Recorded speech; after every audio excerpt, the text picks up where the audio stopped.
Hello, little readers. Welcome to Reading for Kiddos. Today we are reading Fluffalo, written by Bess Kalb and illustrated by Erin Kraan. Please remember to like and subscribe if you enjoy our channel so you can see all of the new books that we read.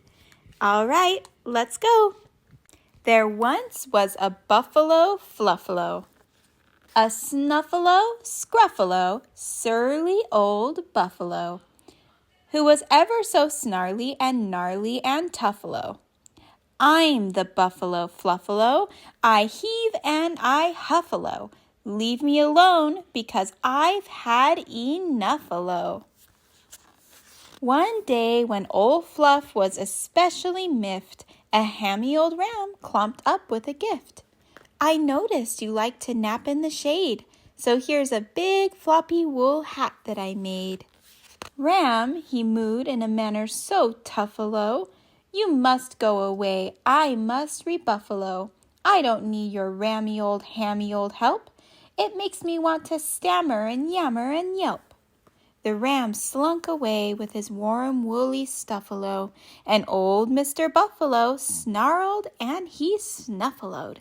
I'm the buffalo Fluffalo, I heave and I huffalo. Leave me alone because I've had enough-alo. A prairie dog passed by mean Mr. Poofily. Excuse me, sir, I don't mean to sound goofily, but would you like to join me for flippies and funnels and romp and race in my tubular tunnels? Silly old weasel, cried Buffalo Fluffalo, I can't play in your tunnels on account of my puffalo. Leave me in peace, go back to your burrow. Let me stomp around while I frown and I furrow. I'm the buffalo Fluffalo, I heave and I huffalo. Leave me alone because I've had enough-alo. Then a squawky old crow perched on Fluffalo's horn, and Fluff looked at him with a sneer and a scorn. Hi there, old pal, said the crow with a smile. Want to chitter and chat and catch up for a while? No way, Fluffalo huffaloed, his fur standing on end. I'm far too huffy to have time for friends. That's too bad, squawked the mangy old crow, because you seem like a guy I'd like to know. And just as Fluffalo reared up to shout, a dark, doomy cloud blocked the sun out. With a rumble and a grumble and a bangy loud blark, the whole prairie and mountains were covered in dark.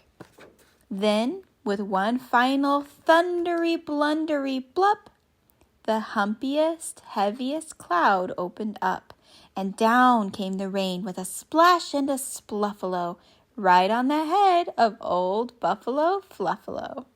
Squawk, said the crow with a grin on his beak.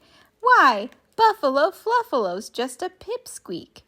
Then Ram and Prairie Dog gathered to see that indeed Mr. Fluff was so very wee. Look, cried the Ram, it's old Mr. Fluff, so little and piddle all wet in the buff. Everyone gawked, from the mice to the snakes, even the scaly old fish in the lakes. Fluff shouted out, Don't look at me. I'm not little, I'm tough as can be. He shimmied and shook to repuff his fluff.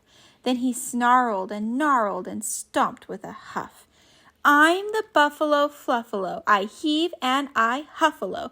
Leave me alone because I've... Stop, said the ram. You don't have to act tough. We like you just fine without all your puff. He's right, said the prairie dog, a smile in her eyes. You're great how you are, no matter your size. I am? Sniffed the buffalo, who wasn't so Fluffalo. I'm sorry for being so grumbly and tuffalo. Without my fluff, I'm tiny and miserable. No, cawed the crow, you're hugly and snugly kissable. Smack! And all the creatures, from the bats to the bugs, covered old Fluff with kisses and hugs. And that's how the story of Fluffalo ends, with a happy old buffalo snuggling his friends. Thank you for joining us today. Please remember to like and subscribe so you can enjoy all of the new books we read. Okay, we'll see you next time.